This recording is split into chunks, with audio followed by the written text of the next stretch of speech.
and welcome to this week's episode of A Lost Cause. We just had a little behind-the-scenes blooper, but we're ready to begin.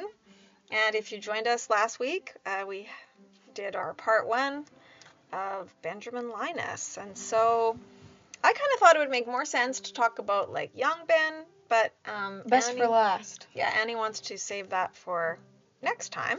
So for this episode, we're just talking about adult Ben, pretty much from like Purge on, or is that kind of the dividing line? No, it's the next episode will be flashback Ben. Okay. So like everything after that we'll talk about. Okay. Oh, I didn't put on the perfume. Blooper. So why don't you start us off with some questions? So last week we talked about Henry Gale, or the man who called himself Henry Gale. No, it was Henry Gale. And then we learned that it was in fact Benjamin Linus. And so the first time we really see Benjamin Linus as Ben is when Jack and Sawyer and Kate and Hurley have been brought back by Michael and pretty much kidnapped. So then what more do we learn about Benjamin Linus as we go forward? Well, not only is he an other, but he's the other. Mm-hmm. Like, yeah, he's the leader of the others, and yeah, he has a lot of power, and so he kind of gets what he wants, and Yes. we see that a lot in season 3. Yes. And so why did he bring them there? Because the day before, it was the day before the crash, right? I think it was, the day before, or was it the day of that he got? I think it was the day before. No, maybe. No, it was. Well, by the time of the day of the crash. Yeah, he had realized that he had a fatal tumor on his spine, and that he needed to get this removed, but Juliet and the doctors on the island, well, they don't have that level of expertise. Why not, though?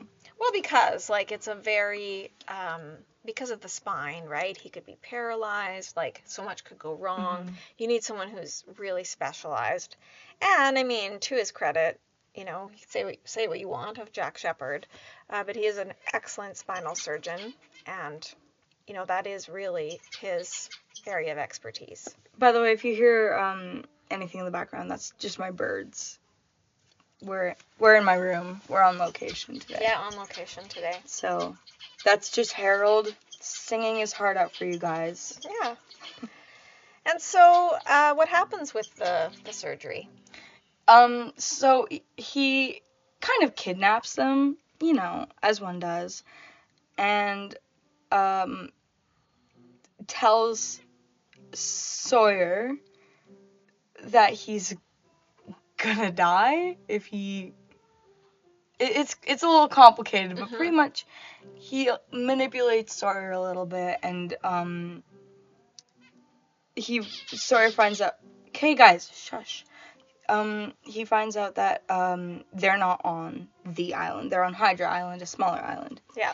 And Ben says that if he tells Kate, he'll kill her or something like that. Well, he like tells Sawyer that, you know, he's put this pacemaker in him or whatever, right? And if his heart rate gets above a certain point, he'll die. And so it's not true, but like Sawyer believes it. And so it really is sort of keeping him under Ben's thumb. So that's kind of how he's controlling Sawyer and Kate. Well, and then Ben, I think, tells Kate that if Jack doesn't do the surgery to save Ben, that Sawyer will die. Yeah. So he's really just manipulating. So that's like we said last week, that's the whole point of Sawyer and Kate being there, kind of bargaining chips or leverage to get Jack to do what he wants him to do. And meanwhile, where is Jack while all this is going on? He's in that stupid shark cage. Mm-hmm. But then I guess he does get a little bit of liberty at some point. He has to operate on a woman who was shot by Sun. Mm-hmm. And that kind of... And then he is a little bit, like, he's gonna try to help Juliet or something like that. There's some weird stuff like that, but for the most part, he's being held in a empty shark cage. Yes. And you just mentioned her, but this is our introduction to one of our favorite characters. Oh, Juliet. Well, yeah. Is it? Oh, yeah, I guess it kind of is. Yeah, and so she is an other. We learn more about her as time goes on, but, she pretty much befriends Jack. And so Jack agrees to do the surgery. But then during the surgery, something unexpected happens. Oh, yeah, he wakes up. No, my bad. Jack, being so, rude, what does he do? I don't know exactly what he does. Well, something actually does happen that I don't know if he did intend or not. No, he did. Okay, he did. And he, Ben's gonna die if he doesn't fix he's it in 1 so hour. Much. Yeah. Whoa, where have I heard that? And then, that's a story for another time, sorry. And then, he, gets this radio and he's like, if you don't let Kate and Sawyer go, I'm gonna kill him or something stupid like that. And so then, Kate and Sawyer leave. Who cares? It's a smart move by Jack, though. But Ben's gonna... But he didn't need them anymore. So, Yeah, I know, but he... who knows what he would have done, right? Probably nothing. It was a good way for Jack to ensure they get away. He's, lived up to his word so far. Sometimes. He let Michael go, so why he wouldn't need them anymore. Well, he didn't let Juliet go, after 3 years or a year. It's better that she didn't go. No, it's not. Yeah. She never got to meet her nephew. But anyways. Well, come on, if you were on that beautiful, great island with all those wonderful people, you wouldn't really care that I was born, would you? Yes. And the point is that Juliet does. And actually, Juliet, is holding up cards, cue cards that the camera can't see. Kind of, telling Jack, hey, here's the plan. During the surgery, you should let Ben die. Because he's a bad leader. So there's a lot going on behind the scenes, but pretty much this is our introduction to Ben. He survives the surgery, and we probably don't have time to go through kind of everything that happens with Ben. But what I really wanted to talk about this episode. Sorry, Sterling Bowman keeps texting me. Oh. We're not letting you on the podcast. Stop! Poor Sterling. So, we think of Ben Linus, I shouldn't say we, but people think of Ben Linus as, sort of the main villain, particularly when he's first introduced. We think of him as sort of the bad guy. He would say, no, we're the good guys. Isn't that such a great poster? I love that thing more than anything in the world. My parents said I wasn't allowed to, put it on the roof. So it would be the first thing I woke up to and the last thing I saw when I go to sleep. But it's, it's good enough. I have a lot of, Ben stuff in my room. Yes. And so that is why Annie is probably the best person to make a case for Ben. So, if you think of it as sort of like a debate or whatever, someone tries to say Ben's a bad guy. No. Annie says no. So let's hear the case for Ben. The case for Ben. He didn't do anything wrong. Everything that he's done that is considered wrong. Oh, you can't commit genocide. Oh, you can't kidnap people. Oh, you can't murder people as revenge. No, he had a good reason. He's always had a good reason. And what is that reason? Well, there's lots of reasons.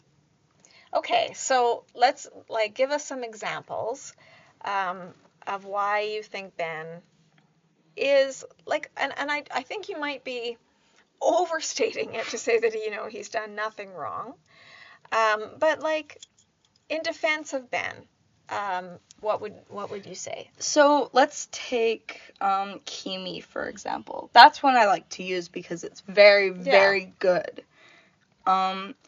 Kimi was sent to the island to kill Benjamin Linus because no one really knows what Widmore's problem is. Seems like he's kind of had it out for Ben for the start for literally no reason. Well, he usurped him, right? He displaced him as the leader of the others. Wow. He got Widmore like kicked off the island. I'm talking about even before that. He's just like mad. He's like on that pony beating people up with the Yeah, you're right. He's never liked Ben, but maybe he was threatened by Ben. And who cares? Also, why is Charles in charge and not Richard? Like, Richard was there before Charles, before Eloise, before all those people. Yeah. So it seems like the structure for the others is, you've got Jacob presumably at the helm. Then you've got sort of his number 2, and, this is who he's sort of the go-between. And then you have who's really in charge, right? So it's an odd situation. So, I mean, I think a lot of what Ben has done, and what Ben himself says at one point, is that everything he did for the island. Okay, but here's the thing though, actually wasn't that my example. I know, but it all ties together. And he did for Jacob. So we will get to that, but continue your thought with Kimi. Kimi was sent by Charles Widmore to go kill Benjamin Linus, and not kill him, like, get him. Yeah, capture him. And then kill everyone else on the island, because Charles wanted to get the island back. And so, once they actually end up getting really close, and, like, who was right again? Who was right there? Well, John Locke. No, Benjamin Linus, because Ben was the one to tell John Locke. And so, yeah, these people come, they're torching this house, like, they literally blew up this house that Claire was in, which is, I mean, who blows up a house? Yeah. Never mind. I take that back. Lots of character blow up houses in that show. But Kimi, we were not for it with Kimi. Well, I mean, it's so extreme that I think, like, everything we've seen before really pales in comparison. So, like, everything that the others have done, everything that Ben has done. Like, wait, what? This is just on a whole new level. And then Kimi, kills Rousseau, kills Carl, captures Alex, is trying to make Ben come out of this house, but Ben thinks that, nothing's gonna happen. And, yeah, Kimi, ends up killing Alex. Killing Alex. Yeah. Then, Ben calls the smoke monster, and some of those guys get killed. And then he actually ends up kind of teaming up with Kate, which is cool, killing some of the other freighter guys. And then, eventually, he gets justice and, kills Kimi, but in doing so, explodes the freighter, but in the end, it doesn't really matter. Like, when Dono, my brother, was watching, he was like, I can't believe he did that. Like, yeah, sure, like, Kimi was bad, but now Jin's dead, but he wasn't dead. So, although really... it did kill Michael, though. But who cares? Michael wanted to die. Yeah, it's true. And so, really, there's no... It doesn't take away anything. And it's just so understandable, like, why Ben did it. Yeah. Yeah. And, like, if you think about it, if Jack hadn't called the freighter, or if, they'd listened to Ben, so many people's lives would have been spared. Like, Charlie's life would have been spared. Other people's Rousseau, Carl, Alex, they would all be alive. Yeah. Claire would be okay. Aaron would still be with Claire. Yeah. Probably. Yeah, it's true. Like, Jack's decision to call that, call the freighter, right? It's like this big lead up, and Locke is like... I had a feeling it wouldn't be good because, like, it's I knew if there's 6 seasons, obviously they don't get off the island that easy. Mm-hmm. So I knew that something was going to happen. So then what would you say, just like playing devil's advocate, what would you say, though, that, fine, Ben was right, but he was just trying to save himself, and even when Ben does something that, maybe could be kind of characterized as good or helpful, it's always self-serving and, serves his own interests. So I actually don't believe that. I think that it is true that the majority of what he's done is for the island, for Jacob. But someone who, like, and I said this in the Kate podcast, that everything that Kate's done is the same as what Ben has done. Mm-hmm. Like, if you really think about it, there's nothing in between there. And so yeah, like Kate has murdered for herself. Mm-hmm. I mean, like, you can say that she was trying to save her dad. I mean, her mom. Yeah. But, she still ended up going to prison. And she kind of admits, or her dad, who she thought was her dad, kind of says, well, like, the real reason you killed him is because you found out he is your biological father. Like, that's what changed, right? And then because of that, she's actually, like, killed more people, like that faked robbery thing. Yeah. I think she killed multiple people there, but I could be wrong. Well, I don't know if she killed anyone, but people died, as a result. Yeah, and so, sure, Benjamin Linus has murdered before, but it was in the best interest of the island's, like, well-being, kind of, and, yeah. But can you really say that about The Purge? And again, yes, I can. Like, not to put that all on Ben, because actually Widmore was in charge then, but Ben went along with it. So how can you sort of defend The Purge? Well, to defend The Purge, if you really think about it, I think that some other people in different places in the world didn't really understand The Purge as much, and like don't see the same things as I do here. But the Dharma Initiative were colonizing the hostiles, the original people, and gave them their territory and set up sonic fences that probably got a lot of people killed. Mm-hmm. Shut them out, essentially waged war on them, if what Mikhail's saying is true. But it's, that we're not certain of that, but... Well, and set up Dharma stations everywhere. Yeah, and... we're sort of interfering with the natural properties of the island. Mm-hmm. And, like, I love the Dharma Initiative. I think it's so interesting. But, if we were to go back in the 70s, we'd realize that really, like, the others didn't do anything. I'm not really, and the reason that I do think it is, a lot of it is Dharma Initiative's fault is because I have, like, in Canada, the original people, like, residential schools were terrible. There was a lot of bad colonization stuff that we are only now kind of addressing. Mm-hmm.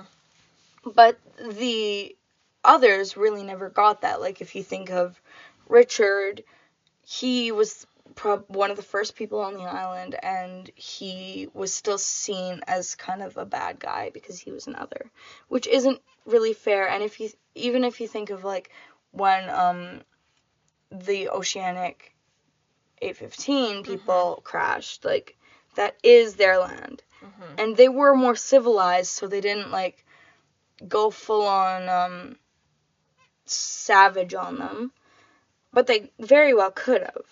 And I just think that the Purge was kind of reclaiming. Well, it's kind of like a war, I guess, right? Well, yeah, and I would need more information to, like, say this with 100% certainty, because I do know that, like, you know, in The Man Behind the Curtain, when they're in the classroom, there is some attack going on, which was never talked about afterwards. And I mean they tried to work with them, they right? make like a truce. Yeah, they had a truce. But the truce is broken. Like, Amy broke that truce for some reason. Like, why was she not in there? There's that scene where they're like, where Miles is like, wait, that's hostile territory. Right. Like, they go into it all the time. Yeah, so, and I mean, even them having the privilege of knowing the code for the supersonic fence, being able to cross it, when they can't go in back that way, like, what's that all about? Yeah, I guess we don't know, too, how things had escalated, you know, in, like, 1990 or whatever. Like, obviously things had gotten so bad and so extreme that sort of the purge happened. But yeah, I mean, I think that's a fair point when you actually look at it from the other's perspective. And I also don't think that when the purge was happening that there were any kids, because yeah, there didn't seem to be. There didn't seem to be, and like all the kids were taken off the island during the incident, and after that, women couldn't give birth on the island. Right. So right. So there probably weren't any children on the island. Okay, what about well, in the Dharma Initiative, keeping Juliet, like he promised Juliet okay. he would let her go home. So how do you defend the so whole that thing with one's Juliet? That one's a little more complicated. But okay. I don't know. And I think we can, even you must admit, you know, Ben lies, right? He lies a lot. And then he gets really offended when people accuse him of lying. He always says with so much like pride, I'm a man of my word, and yet we just see him lie over and over again. He's very manipulative.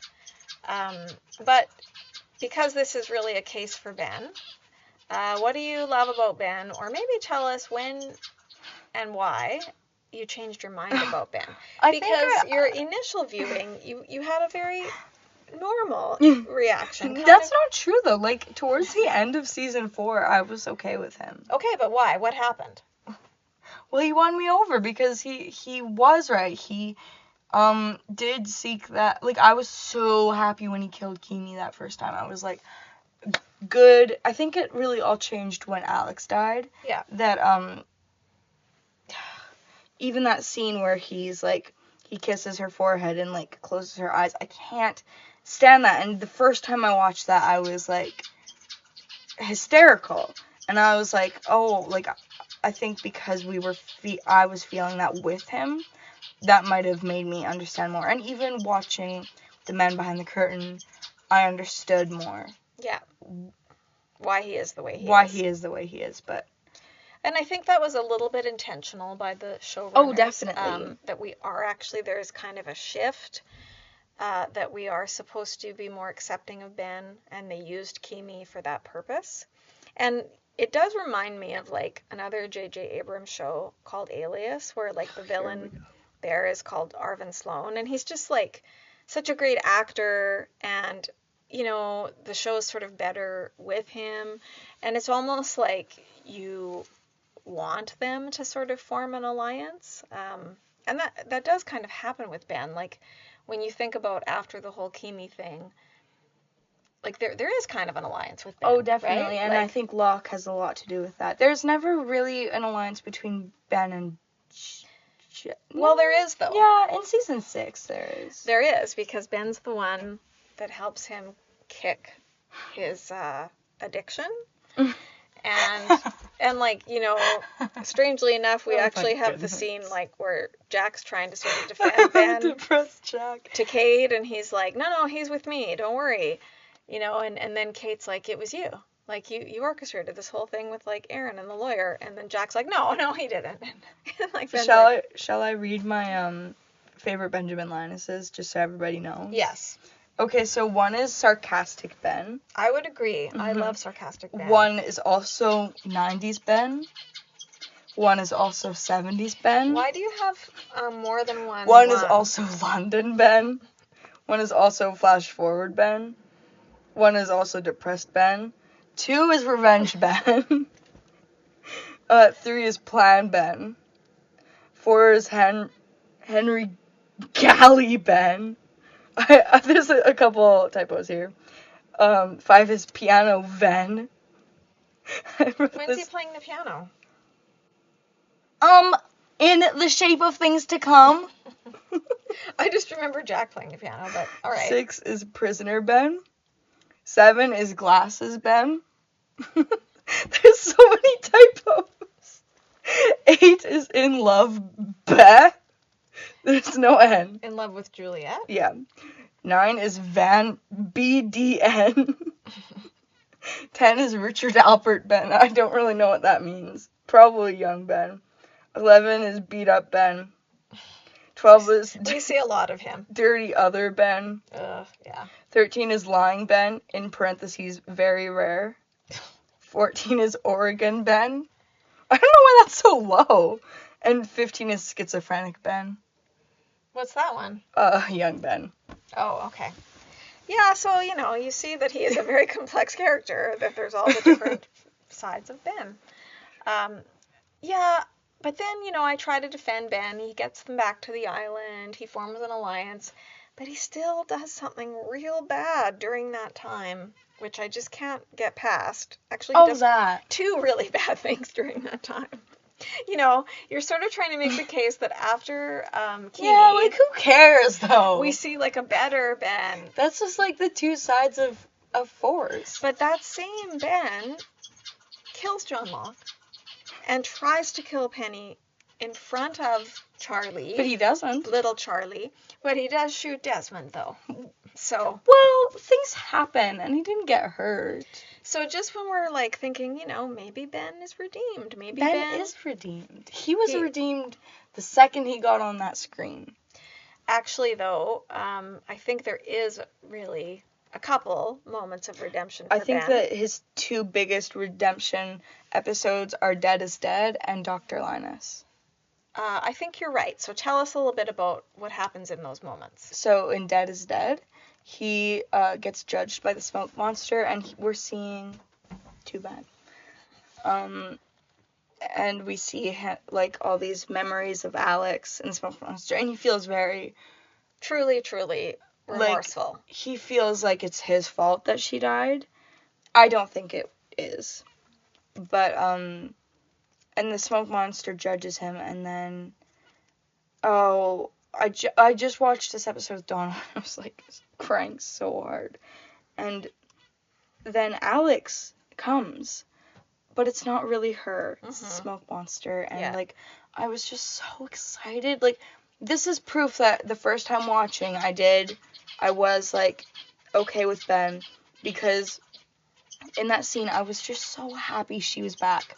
I was so happy that he would get to have like a moment there, but to make things right. But then, because it's evil, it's like, you're gonna listen to John Locke, or else I'm gonna kill you.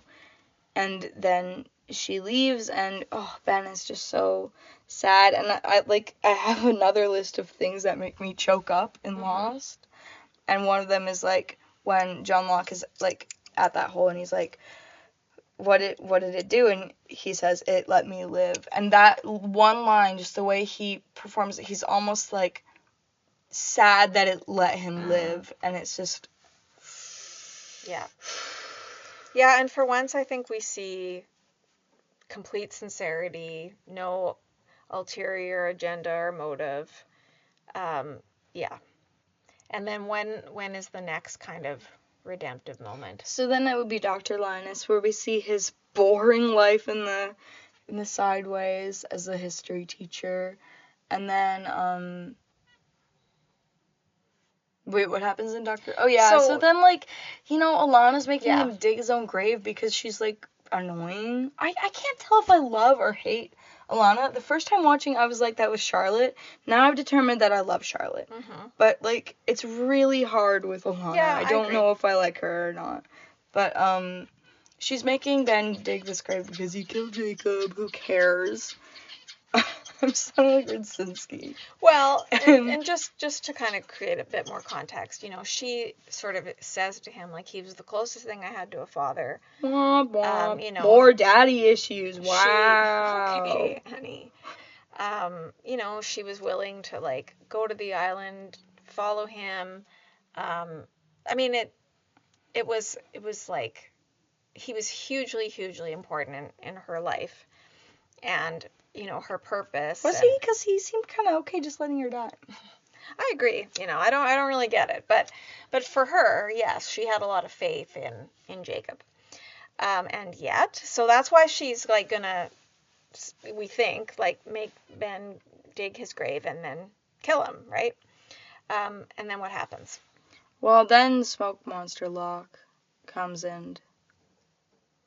Sorry, I'm distracted. Comes and, like, says, oh, there's a rifle over there. If you run now, you can make it. And he does. And then she catches up with him. And then, like, there's just this real tearjerker of a moment where he talks about how, like, he, like, what does he say? Like, I think he kind of says, like, I understand what you're feeling because, like, Jacob was that person for me too, and, like, everything I did was for him, and I sacrificed so much for him, and, like, I'm kind of left with nothing, right? Well, legitimately, like, he has nobody in the end.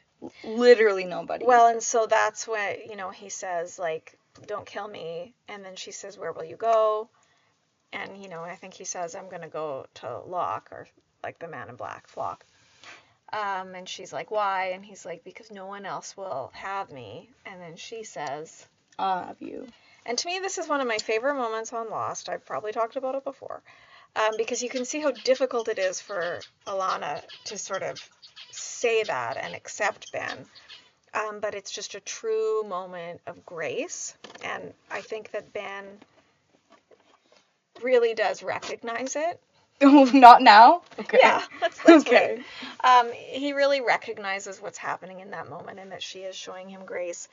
And I think maybe, like, we sort of understand, or at least I did, that maybe a lot of what Ben did was sort of because, he thinks he's got to manipulate people because they're not going to just accept him for who he really is. And he thinks he's got to do all these things and have all this power for people to accept him.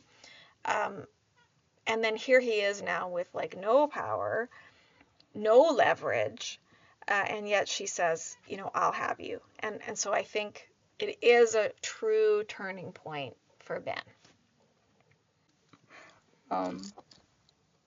Benjamin Linus is the ultimate character. Right? Well, he certainly, the show wouldn't be the same without him, like we talked about in our last episode. He brings so much to it. And I think we'll get into this more when we talk about kind of, like, Ben's history and young Ben. But, like, you sort of do come to understand why he is the way he is. And another thing, too, I just want to mention, because sometimes we talk about the Enneagram with the characters. Ben is also a 4. And so we mentioned this with John Locke being a 4, but I think it's part of sort of a showcase into Ben Linus. Like, he's not a psychopath because psychopaths generally, they're not really very emotional and they don't have any empathy. And they don't... When you're a psychopath, everything that you do is the right thing. But Ben takes responsibility for his actions. That's true. They're fueled by negative emotional reactions. Yes. But every time he always pays the price for them. And that's kind of the key thing, right? Is that 4s are very emotional, like too emotional, have oversized emotions. And so Ben actually feels things so deeply and is so, like, deeply wounded by a lot of the rejection that he experiences and just different disappointments. And yeah, like, that's all we see from that character. Just, like, constantly, getting rejected. So that is why. So it is sort of an outgrowth of, of those emotions. So let's talk a little bit, because we're almost out of time. Well, actually, let's pause and we'll have the art. Okay. So that we Here's make my sure. art. I did it at 3 a.m, so don't judge. It's not as good as usual. But we got Ben with the little Annie doll. We got Ben just, committing a felony or something. Ben with 8. Bunny. Mm-hmm. Ben after killing Kimi saying so. And Flowers Ben, because he's a sweetie. There you go. Well, seeing how this is kind of the Case for Ben episode, yeah, I really, like, even at times, like, I'm not where Annie's at with Ben, clearly. But there are moments where you just, like, you can't help but, like, laugh out loud at, like, his just dry sense of humor and sarcasm. And so there are a lot of moments with Ben that I just truly, truly enjoy. And then the only other Ben we have to talk about in this episode is the Sideways Ben. Right. Wait, So- are we not doing shout out or what? Well, let's do Sideways Ben, and then we'll have some time for the kind of the shout out and the hot take. Alright, so Sideways Ben is, honestly, like, I love Sideways Ben, but compared to, like, all the other Bens, he's a little boring. Because he is just a boring high school teacher. He teaches history. He, like, Alex totally loves him and is, like, he's the closest thing she's had to a father. Mm-hmm. And he actually, like, lives with his dad. Lives with my beloved Roger. But this time he's bald. Which is a little weird. But, does he wear a wig in? Oh, definitely. Because, like, the actor has, like, been bald for a long time. Yeah. Oh. But, I didn't know that. I think that Sideways Ben is the clearest example of how the Sideways is really an opportunity for redemption. And Ben does redeem himself, I think, better than any other character. It is not what I wanted to see. First time watching, I truly did want to see Annie come back. Mm-hmm. I truly did want to see some sort of maybe friendship or maybe even like romance for Ben. We didn't get it. We almost maybe almost got Rousseau, but it's obviously not going to work out after the remembering of Alex and Rousseau. It's just not going to work out. So in my mind, to let myself sleep at night, I think that he maybe found Annie and like went into the church, went to wherever the church brings you. But he actually didn't end up going into the church at the end. His awakening is sadly the getting beat up by Desmond, which I will say behind the scenes. Oh yeah. Desmond actually like punched him. Yeah. So like he's got this black eye like and all those like little behind the scenes stuff. But Michael Emerson has revealed that they filmed an alternate ending or like an alternate like remembering scene for him. Okay. So like I want to know what's in there. Well, and then he said like they couldn't film it all because the actress wasn't available. Yeah. Who's the actress? So you think it's probably Annie? I think it's probably Annie. I think you're right. But what I love about Sideways Ben is that, he does redeem himself for, like, the worst things he'd done, or what he felt probably most guilty about. So, in the Sideways, he has a chance to kind of grasp power and, like, blackmail the principal and take his job. Classic Ben. And it is. It's sort of, you see, like, oh, okay, is this the real Ben kind but, of like, coming out? But, like, that Ben is...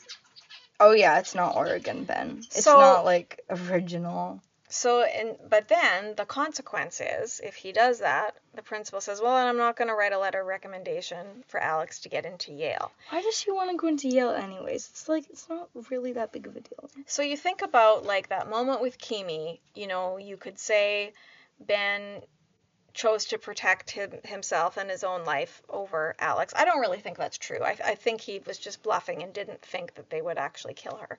But here he has a chance, in a sense, to kind of go back and make that choice again, that he can either choose his selfish interests or what's best for Alex. And he actually does choose what's best for Alex and sacrifices his own ambition, which is like pretty amazing for Ben.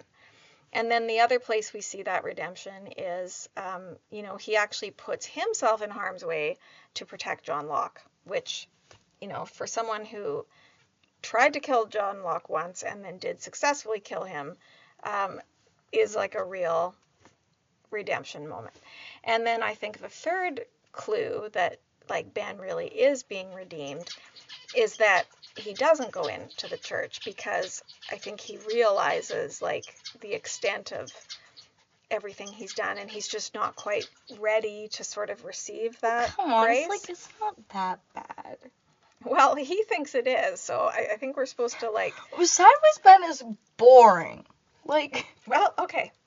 But I think it does really, like I said, sort of demonstrate the purpose of the Sideways, which is giving these characters, like, not a chance to actually go back, but it's sort of in a parallel sense, have those moments again and do things differently. So there you go. And now we have the shout out, a little bit later in the episode, but what is our... So our shout out, guys, like, you're not dying. My birds are being very loud. But the shout out today, after lots and lots of deciding, was it's gonna be Little Women, because I don't know if we mentioned it last time. We did. We did. Mm-hmm. Shawna had only really come over to run lines with me, and I got in. Yeah. I'm in the fall play. So she got a part. Like, actually, like, I've been wanting to do that since kindergarten. I've been wanting to act since I was in kindergarten. And a friend, Eureka, who's, like, works on set, we're gonna, like, actually give it a shot this summer, or, like, as soon as we can, to, like, actually get acting, maybe even get an agent. And really pursue it. And, yeah, and just, like, give it a try, because... What?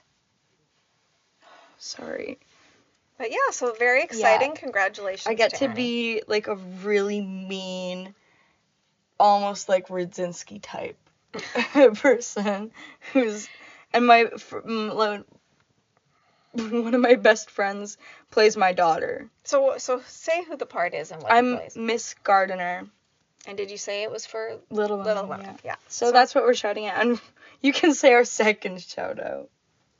Oh, well, I don't know. I mean, no, you can't back out now. We talked about, like, our shout out was like albums, I guess, last time. And we specifically featured 2 Fleetwood Mac albums, Rumors and Greatest Hits.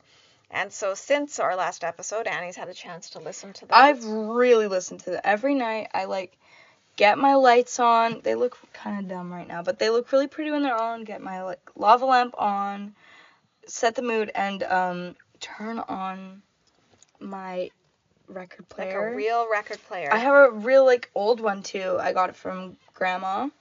And it is, like, it, like, heals me or something. No, it is there's something very soothing about it. It's, like, yeah, and I just lay down.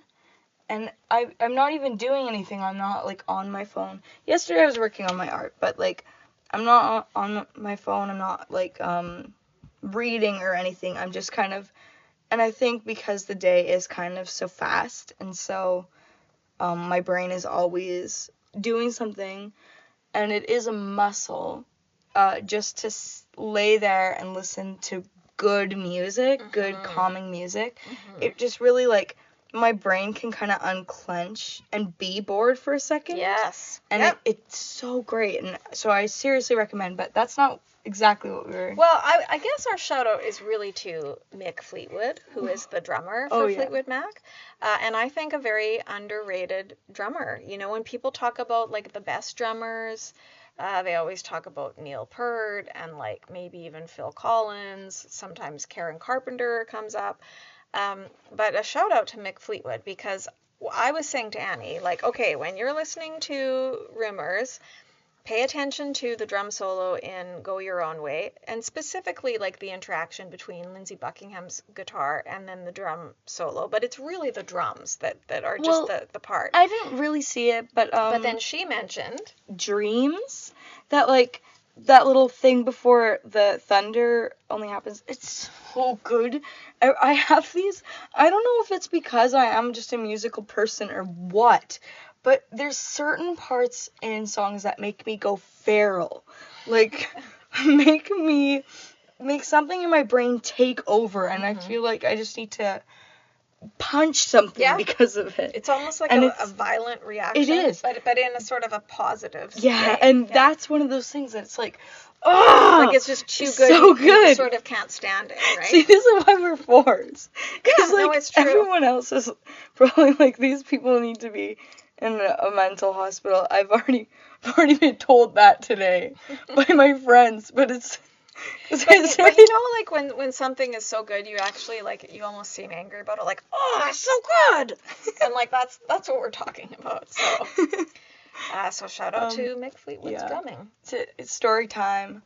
Today we were reading this really weird. Well, everybody was like so disturbed about it because it was about this like a teenage boy who got stabbed, literally bleeding out, but my brain was just like, Young Ben! Young Ben! Yeah, probably.